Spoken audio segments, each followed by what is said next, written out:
Lep pozdrav vsem skupaj v imenu Slovenskega združenja fotovoltaične industrije.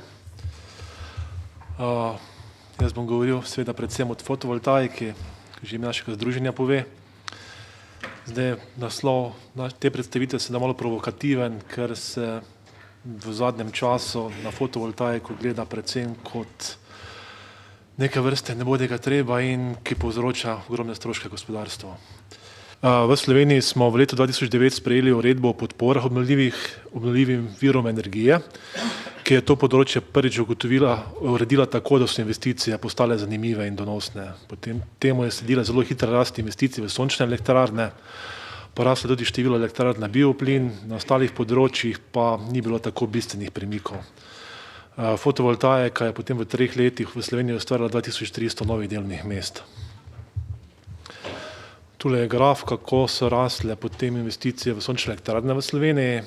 Vidimo, da dejansko pred letom 2009 je bilo par elektrarn, ki so jih bolj kot ne postavili entuziasti. V letu 2009 pa so postale potem tudi ekonomsko zanimive. In ta rast je bila, bi rekel, zelo hitra, sploh v letu 2012. V letu 2013 pa vidimo, da je strmoglavila zaradi zmanjšanja podpor preko noči v letu 2012. Zdaj nekako velja prepričanje, da je edini glavni razlog za rast investicij v sončne elektrarne previsoke podpore in previsoki donosi investitorjev. Zdaj to prepričanje je bolj kot ne samo delno prav oziroma napačno. Že v sami osnovi je bilo predvideno, da se sončne elektrarne lahko dosegajo 6% stopnjo donosnosti na vložena lastna sredstva, ostali viri pa 20% stopnjo donosnosti. Ker bi naj bila fotovoltaika najdražji vir obnovljivih virov energije, kar je takrat, ko je bila ta uredba sprejeta, dejansko veljalo, 2 leti pa že več ne velja. Zdaj, če pogledamo nekako celotno sliko, kaj so razlogi za tako hitro rast investicije v sončne elektrarne, poleg te nadpovprečne donosnosti, o kateri se govori, dejansko po našem mnenju je glavni razlog ta, da je z spremembo uredbe o energetski infrastrukturi, ko je bila potem doseženo, da na stavbah ni potrebno gradbeno dovoljenje za gradnjo sončnih elektrarn, so sončne elektrarne postale edini obnovljivi vir, ki si ga dejansko lahko postavijo v 3 mesecih. Vemo, da hidroelektrarna traja tudi 6-7 let, da dobiš dovoljenja, tudi za ostale obnovljive vire so zadeve podobne. Tako da to je bila nekako, vsaj po mojem mnenju, eden najbolj odločilnih dejavnikov.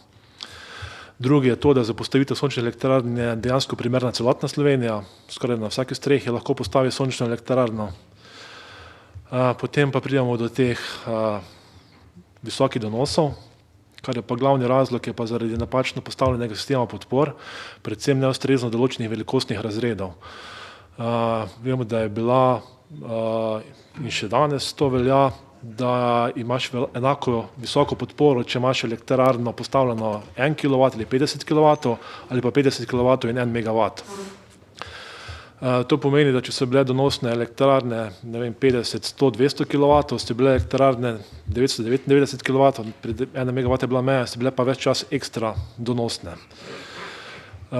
Druga stvar pa je bila, da je na področju fotovoltaike v zadnjih 3 letih so cene, predvsem solarnih modulov, zelo hitro padale, zaradi hitrega razvoja fotovoltaike po celem svetu.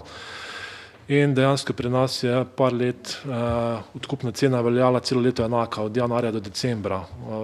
V tem času pa so v določenih letih cene panelov padle tudi za 30-40%. In to pomeni, da če je bil v začetku leta nekako še nezanimiv donos, v sredini leta je bil zanimiv, na koncu leta je bil pa zelo ekstra zanimiv. In ti, ki pišejo predpise, temu niso uspeli slediti. Pa še tudi pomembna stvar, banke so v letu 2011 končno sprejele to investicijo za donosno in so zelo podpirali investicije v sončne elektrarne in je bilo bistveno lažje, če so banke sledile, kar je pomenilo, da so investicije lahko tekle. Potem pa se je konec leta 2012 zgodilo, da se je vlada te hitre rasti ustrašila, sredstva za podpore, zahtevana sredstva podpore so bila čedalje večja, potem pa je zelo panično odreagirala, tako da je preko noči znižala podpore za sončne elektrarne za 25%. S tem so spremenili pogoje za investicije, ki so bili že v teku in jih bilo mogoče več ustaviti.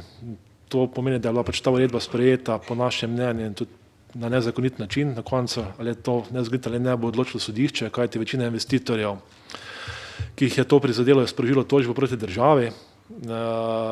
Takrat je bilo sredi kar približno 20 megavatov elektrarn, ki so bile s tem oškodovane za približno 1 milijon evrov letno. Zdaj ni sporno nezakonito znižanje, ampak sporni je način, da je bilo to dejansko sprejeto preko noči.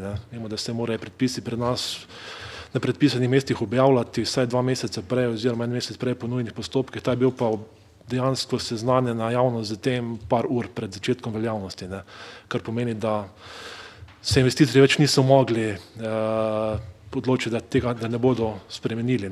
Pogoje so spremenili sredi investicij. Zdaj posledice tega je recimo prihranek 1 milijon evrov letno, ki pa če bo sodišče razsodilo v prid teh, ki tožijo, zdaj ne bo prihranek, ampak mu bodo dani še stroški zamudnih obresti in pravdni stroški. S tem je bilo ustvarjeno nezaupanje v razvoj obnovljivih virov energije v Sloveniji. Banke so se takoj ustrašile in prenehale financirati investicije. Zdaj so rekli, da vsi ti investicijski plani več nimajo nobenega smisla, ker elektrarn ne more zgraditi v enem dnevu. Lahko ti pa država vsak dan sproti spremeni pogoje in da to več niso investicije, ki bi banke podpirale, saj niso zanesljive, investicijski načrti ne veljajo. Tudi tujci so dobili sporočilo, da se je potrebno naložbam v Sloveniji izogibati, če ti lahko sredi investicije spreminjajo pogoje. In pa preko 2000 delovnih mest je dejansko izginilo v fotovoltaiki preko noči, ker se je ustavilo vse skupaj. Tako da strinjamo se, da je bilo treba znižati te višine podpor, ampak ne na takšen način, kot je bilo to narejeno. Zdaj, če pogledamo, kje smo danes, kar se tiče fotovoltaike. Po številu inštalirane moči sončne elektrarne v Sloveniji na prebivalca, kar je primerljivo s temi državami, smo na 8. mestu v Evropi.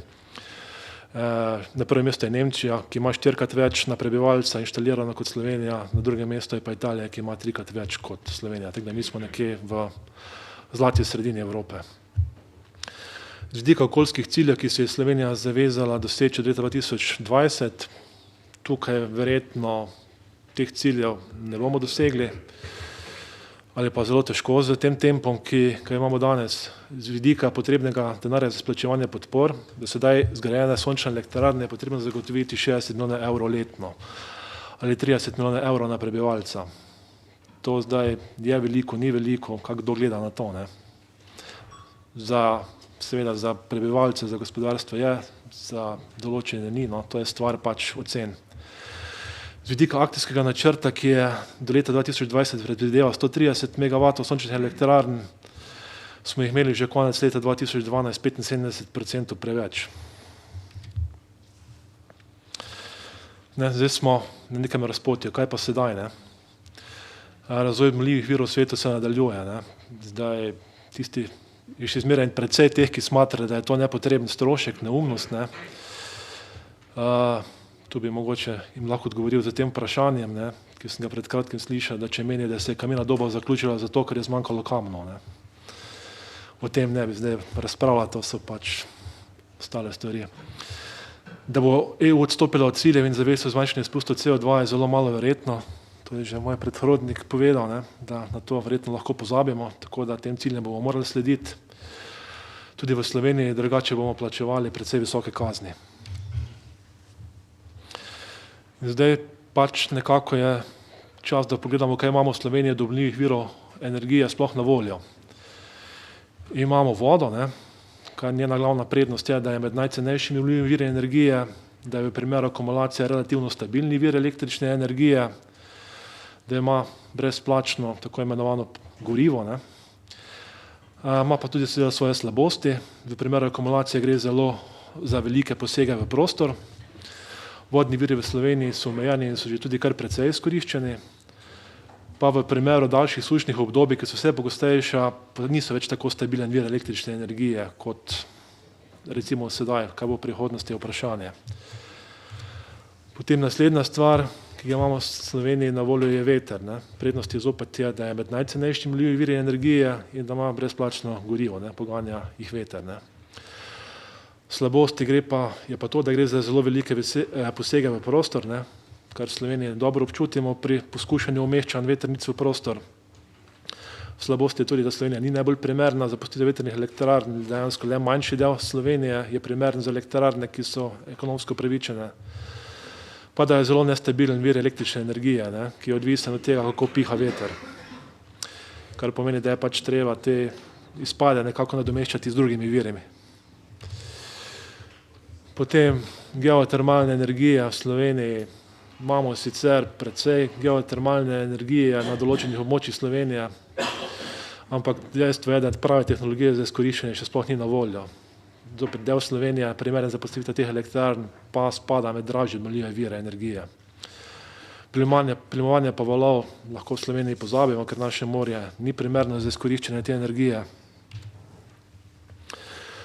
Potem imamo tako imenovane bioplinarne. Prednost je, da je stavljiv, predvidljiv vir, ker pač imamo gorivo, ki lahko enakomerno poganja te energije, ima pa precej slabosti. Ena je, da potrebujejo gorivo. Gorivo pa je potrebno kupovati več čas obratovanja na trgu, cena je odvisna od ponudbe in povpraševanja, kar pomeni, da več, ko bo povpraševanja, več se bo dvigovala se bo cena, to je zakon ponudbe in povpraševanja.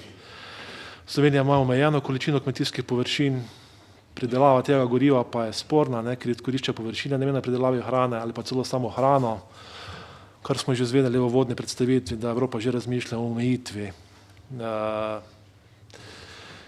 teh surovin, ki so drugače namenjene hrani za pridobivanje energije. Spada tudi med dražje obnovljive vire energije v Sloveniji.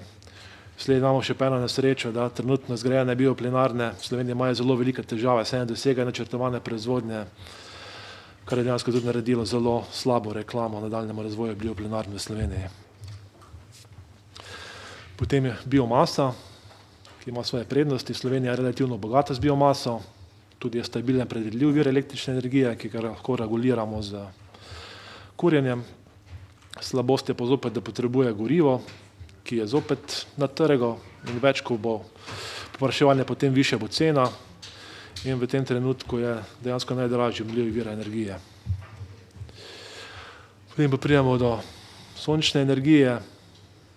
Prednosti sončne energije so, da Slovenija je na legu v Evropi dokaj primerna za gradnjo sončnih elektrarn, precej bolj kot Nemčija, ki je pa lider v Evropi in v svetu, kar se tiče sončnih elektrarn, kljub slabšim pogojem od Slovenije. Sonce sije po celotnem ozemlju Slovenije, tako da nismo omejeni na določene lokacije. Gorivo je enako kot pri vetru in pri vodi brezplačno. Vsaj zaenkrat upam, da ne bojo še poštedili kakšnega davka na sonce. Ni nobenih težav pri umeščanju v prostor, to govorim za elektrarne na objektih, drugo so elektrarne na tleh, tam so težave, ampak v Sloveniji imamo na razpolago še ogromno streh, kamor je mogoče umestiti sončne elektrarne. Danes je že dejansko med najcenejšimi obnovljivimi viri energije, čeprav je bilo še pred 3-4 leti najdražji. Pa fotovoltaika je najprimernejša za gradnjo majhnih elektrarn, ki si jih lahko privoščijo tudi posamezniki. Torej, sprešeni investitorji brez skupnega vpliva na vsakokratno politiko in tudi obratno. To so tako manjše elektrarne, da so zanimivi za razne vplive. Največja slabost sončnih elektrarn je pa enako kot vetrnih, da je to nestalen vir električne energije, da ni konstanten. Ponoči vemo, da sončne elektrarne delajo in tudi pozimi delajo bistveno manj kot poleti. Tule je še trenutna preglednica podpor za obnovljive vire v Sloveniji, ki velja v tem trenutku. Mislim, da še 6 mesecev, koliko je prihodno obdobje po sprejetju novega energetskega zakona. Vidimo dejansko, da je biomasa postala daleč najdražja, potem so bioplinarne, geotermalne, najcenejše so pa danes vetrne, hidroelektrarne in tudi same sončne elektrarne. Čeprav pri sončnih elektrarnah je potrebno poudariti, da pri teh cenah, pri pogojih, ki veljajo danes, so skoraj da ekonomsko neupravičene, zato tudi investicije so ustavile v njih. Ker je bile mogoče malenkost dražje, ampak ne pa bistveno, tako da mogoče bi prišle nad vetrne elektrarne, višje pa ne. Zdaj iz tega pregleda dejansko, kaj imamo v Sloveniji sploh na voljo, je razvidno, da ima nekako, če gledamo dolgoročno, največji potencial v Sloveniji je res sončna energija. Ima pa 3 slabosti, od katerih po naših mnenjih drži le prva. Ne. Največja slabost je, da je nestalen vir električne energije in je zato lahko samo dopolnilni vir. Je pa res, da trenutno v Sloveniji sončnih elektrarn pridobimo 2% električne energije, pri trenutnem stanju omrežja pa bi tudi brez večjih težav lahko prišli do 30%, seveda s pametno politiko gradnje, kjer je treba spodbujati lastno rabo namesto proizvodnje, ne pa več velike elektrarne, ki povzročajo težave lahko v omrežju. Prej kot slej, če se bi nadaljevalo s to politiko, kot je veljala do sedaj. Ta slabost bo seveda odpravljena takrat, ko bomo znali učinkovito shranjevati električno energijo, kar se lahko verjetno zgodi že v obdobju 30 let, to so pač neke napovedi, no. Kar pa v energetiki ni ravno dolgo obdobje, kot je gospod Čulin že povedal, na energetiki je potrebno planirati na obdobja 20, 30, 40 let, ne pa na obdobje 2-3 let. Potem so pa še dva v javnosti precej, pa nažalost tudi nekaj strokovne inštitucije zakoreninjena predsodka do sončnih elektrarn, naj bi bila zelo draga. To je v preteklosti res držalo. Drži tudi, da danes največji del podpor za obnovljive vire se izplačuje za sončne elektrarne. Toda ne vem, če jih ima zdaj smisel zaradi tega kaznovati in tudi prihodnje se odreči najcenejšemu viru obnovljive vire energije v Sloveniji. To namreč že 2 leti več ne drži, da so sončne elektrarne najdražji obnovljivi vir energije. V tem trenutku sta Sloveniji cenejša le še hidro in vetrna energija, pa še to ne več bistveno.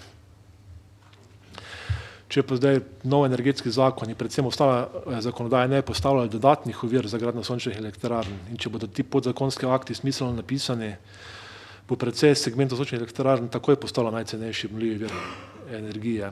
Primerljiv povsem z hidro in vetrno energijo, še celo malo cenejši. Tudi še predsodek, da naj od gradnje sončne elektrarne ne bi imelo slovensko gospodarstvo nič, saj gre tukaj le za podpiranje kitajskih proizvajalcev solarnih panelov, kar je tudi precej razširjen predsodek. Solarni moduli predstavljajo polovico vrednosti investicije sončnih elektrarn, 10% še razmerniki, ki v Sloveniji proizvajalca nijamo, tu se uporabljajo v glavnem v svetu nemški razmerniki. Vse ostalo, to pomeni 40% investicije, pa dejansko lahko naredimo v Sloveniji in se tudi že dela. Tako pomeni, da 40% od investicij sončne elektrarne ostane domačemu gospodarstvu. Imamo pa v Sloveniji tudi domačega proizvajalca solarnih panelov, ki je pa po uvedbi protidampinških ukrepov proti kitajskim proizvajalcem v EU postaja zopet precej bolj konkurenčen, kot je to veljalo v zadnjih letih, ko je bilo zelo težko konkurirati kitajskim proizvajalcem. Zdaj mogoče še čist pač eno vprašanje za razmišljanje, tisti, ki govorijo, da je to predvsem podpiranje tuje industrije, zanima nas naj se pač vpraša, kolikšen delež slovenskega gospodarstva je pri gradnji T6 in kolikšen bil pri morebitni gradnji drugega bloka oziroma druge nuklearne elektrarne, če je to težava pri sončnih elektrarnah. Zdaj, če se mogoče malo dotaknemo novega energetskega zakona, strinjamo se, da je zagotavljanje podpor sredstva vse težje zagotoviti in da je potrebno pospeševati cenejše vire. In to je tudi eno izmed glavnih vodil pri pospeševanju obnovljivih virov v novem energetskem zakonu, ki se že v uvodu sklicuje na načelo stroškovne učinkovitosti. Vidimo iz te razpredelnice, ki sem prej pokazal, da so to danes sončna energija, veter in voda. Zdaj v istem zakonu piše, da bo poudarek na rabi biomase, kar nekako ne gre za tem. Na večjih mestih piše v energetskem zakonu dobesedno, da bo poudarek, kar nekako s tem osnovnim vodilom stroškovne učinkovitosti ne gre skupaj.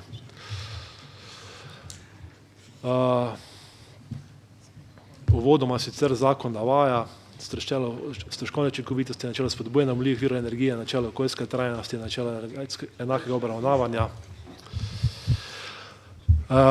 Načela naštevam, ki jih uvodoma navaja energetski zakon. To so stroškovna učinkovitost, spodbujanje obnovljivih virov energije, okoljska trajnost, načelo enakega obravnavanja.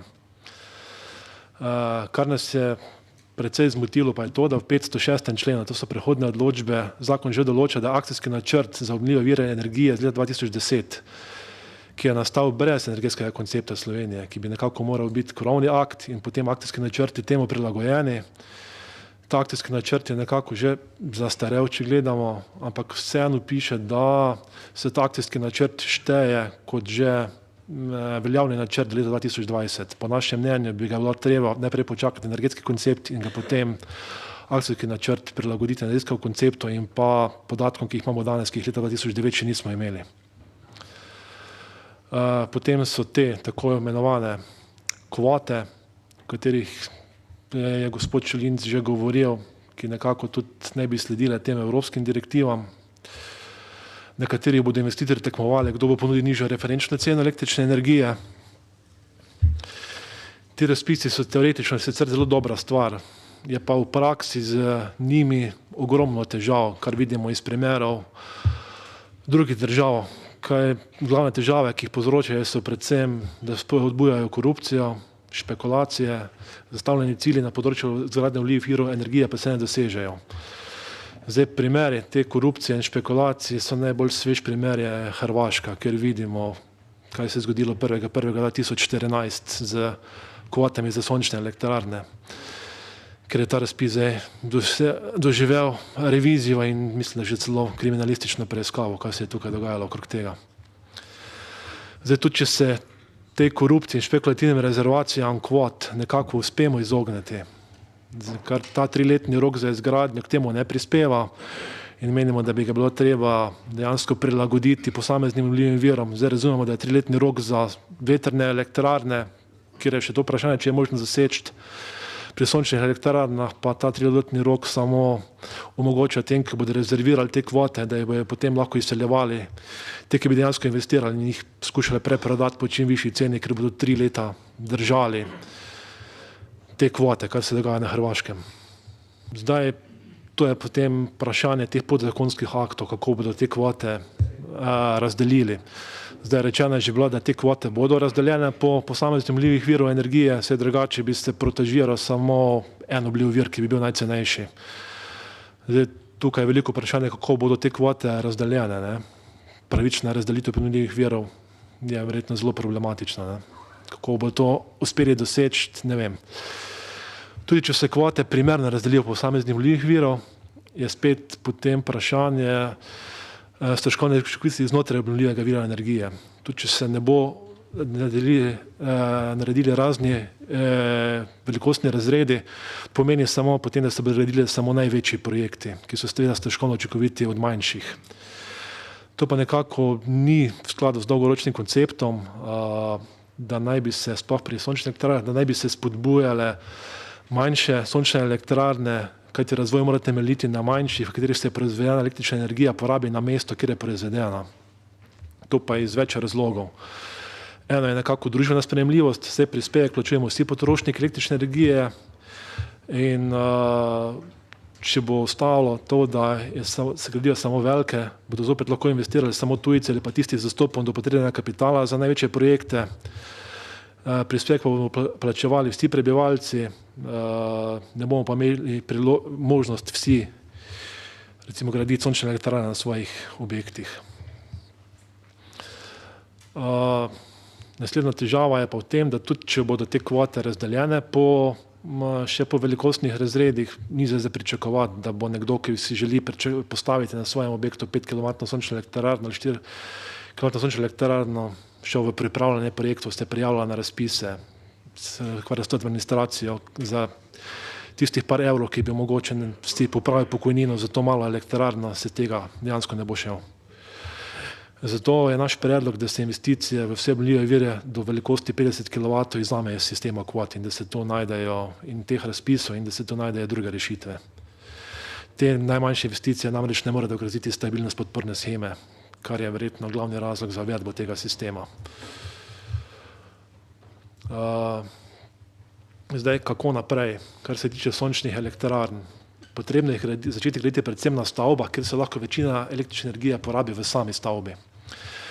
Razlog za to je s tem, da se pri tem lahko investitor prihrani pri strošku električne energije po nakupni ceni, kajti če to električno energijo porabljaš zase, seveda prihraniš pri električni energiji nakupno ceno, ki je višja od tiste cene, ki jo dobiš, če bi jo prodajal na trgu. zmanjšaš pa si strošek omrežnine, trošarine in DDV-ja, če gre za fizično osebo. To pomeni, da potem zadonosno postane te sončne elektrarne potrebujemo nižjo podporo, kar je v tem trenutku največja težava zagotovljena sredstva za podporo. Drugi pa je tehnični razlog, z tem se zmanjšuje obremenitve omrežij in izgube pri prenosu. Nadaljnja izgradnja velikih sončnih elektrarn lahko tudi za vetrne, kjer poraba ni namesto proizvodnje, bo prej ali slej začela povzročiti precejšnje težave v omrežju, kar vidimo že na nemškem primeru. Za pokrivanje lastne porabe na stanovanjskih hišah so primerne predvsem manjše sončne elektrarne do moči 5 kW, ki proizvedejo nekje toliko električne energije, kot je povprečno recimo slovenska hiša porabi. Teh elektrarn do zdaj se praktično ni gradilo v Sloveniji zaradi napačno postavljenih velikostnih razredov, ker so imeli te enako podporo kot 50 kW elektrarne, seveda imajo pa bistveno večji strošek investicijo zaradi tega, ker so manjše in niso bile ekonomsko upravičene.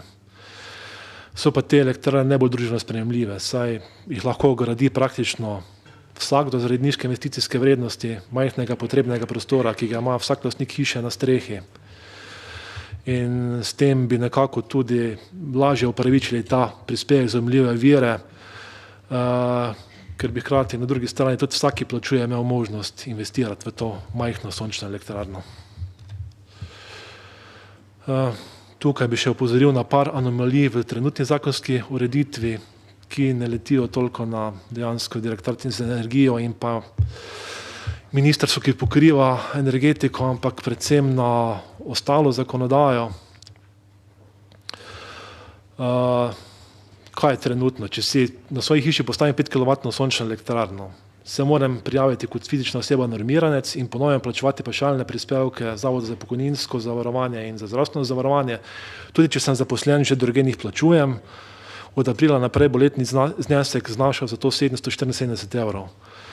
Od takšne elektrarne pa letni prihodki 650 €, ki jih dobim. To pomeni, da dejansko s takšno elektrarno bi delal totalno izgubo. Ne vem, kakšen smisel ima pol se sploh iti podporo obnovljivih virov. Druga, še večja neumnost je pa dejansko s tem, da na osnovi tega zakona upokojenci od 1.1.2013 niso več upravičeni do pokojnine, če imajo sončno elektrarno.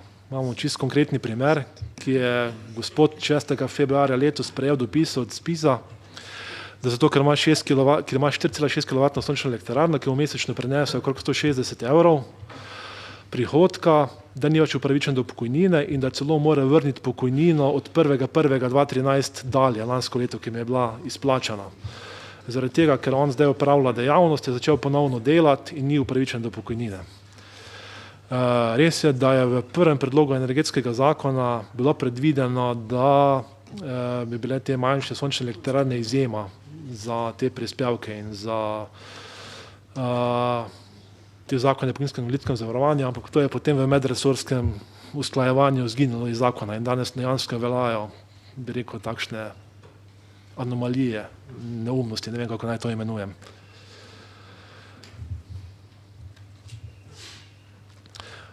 Poleg tega pa še za te razvoj najmanjših sončnih elektrarn imamo kar nekaj nepotrebnih stroškov, ki zvišujejo stroške investicij in potem tudi zaradi tega zvišujejo potrebno višino podpore. Tukaj bi mogoče omenil dva primera, ki jih je pravzaprav postavil SODO, sistemski operater distribucije. Nekako evropski standard predpisuje, da se te najmanjše sončne elektrarne, ki spadajo v mikrogenerator do 16 amperov, to je nekje 11 kW, dejansko lahko priklopljajo enostavno po sistemu Inform in Fit, kar velja v Angliji in še v nekaterih drugih državah, kar pomeni, da za omrežje ni potrebni nobenih soglasij, presoji in raznih stvari, ki povečujejo stroške, ampak distributer samo obvesti o priklopu. Seveda pa mora biti ta priklop narejen po projektu odgovornega projektanta, ki odgovarja, če bi bilo kaj narobe. Zato je projektant dobi tudi licenco in tudi plača zavarovanje. Ko smo to vprašali SODO, nam je odgovoril, da ta standard ni urejen, usklajen. To je napaka s slovenskim energetskim zakonom.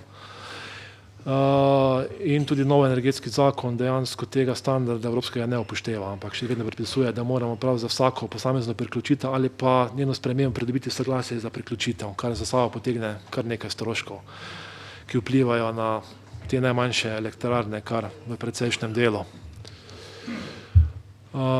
Potem še mogoče ena stvar, ki tudi kar podraži gradnje te najmanjše sončne elektrarne 4 do 5 kW za kakih 5 do 7%, je to, da naš sondo predpisuje, da lahko na eno fazo priklopimo le 3,7 kW, v večini drugih evropskih držav pa je to 4,6%. Zdaj nekako preračunano pri nas na 80% tega, kar je dovoljeno v ostalih evropskih državah.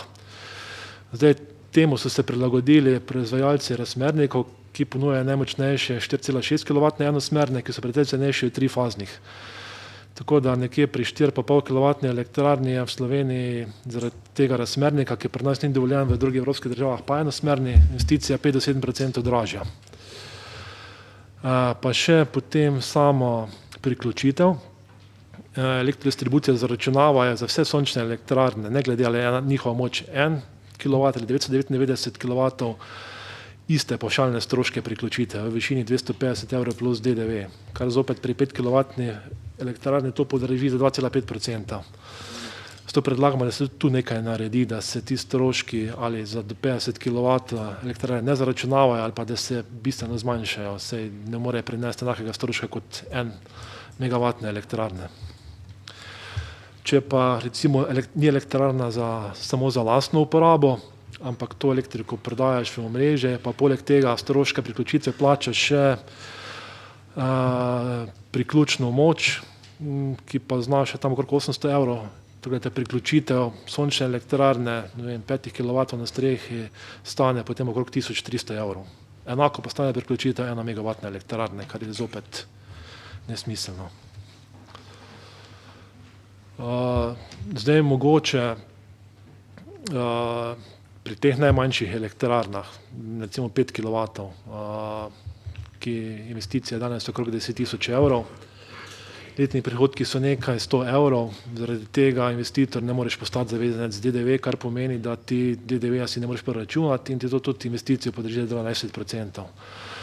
Zato mogoče tudi predlagamo, da bi se nekako, če se že gremo spodbujanje obnovljivih virov energije, za te najmanjše obnovljive vire energije tudi mogoče določila nižja stopnja DDV-ja. Država bi s tem samo pridobila. V tem trenutku se tako te investicije ne gradijo in 22% krat nič je nič. 2,5% krat nekaj je pa sigurno več kot 22% krat nič. Pa mogoče bi tudi Ekosklad se lahko vključil v te gradnje teh najmanjših sončnih elektrarn in ponudil tu kakšne kredite z ugodnejšo obrestno mero. In pomagal pač tudi fizičnim osebam pri izgradnji teh najmanjših sončnih elektrarn. Zdaj, če bi vsi ti predlogi, ki sem jih podal na prejšnjih slajdih, bili upoštevani, bi že danes sončne elektrarne velikosti 50 kW in tudi večje, seveda pred predpostavki, da se ta elektrika uporablja na objektu, kjer je proizvedena, bile že najcenejši vir obnovljive vire energije v Sloveniji, saj bi zanje zadostovala podpora v višini 5 centov.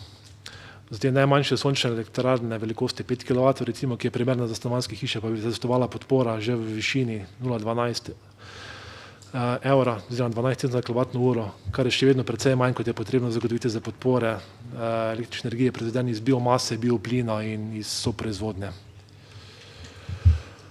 Zdaj, nekako zaključek tega, trenutno smo torej na razpotju, ko se je treba odločiti, kako naprej. Zato tudi sprejemamo ta energetski koncept Slovenije za nadaljnjih 30 let.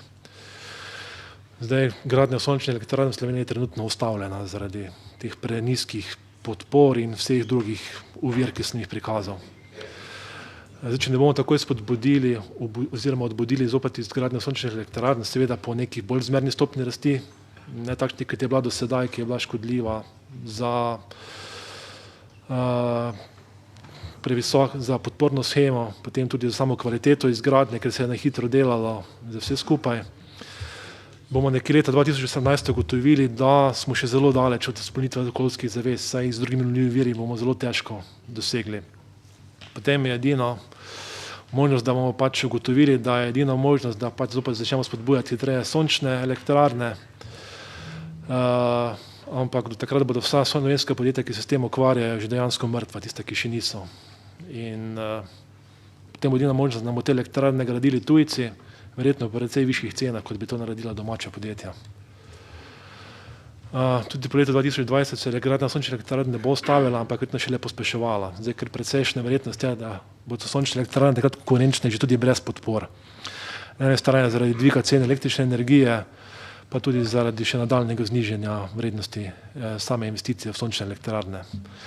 Potem smo pa lahko samo čudili, zakaj nimamo slovenskih podjetij, ki bi se ukvarjala z to zelo perspektivno panogo v prihodnje in se spraševali, zakaj smo zamudili v obdobje 10 let, ko so v drugih državah na tem precej delali in se podjetja z tega področja razvijala, in pa smo 10 let za njimi in dejansko jih več ne moramo dohiteti in biti konkurenčni. Toliko z moje strani in pogled našega združenja na nadaljnji razvoj.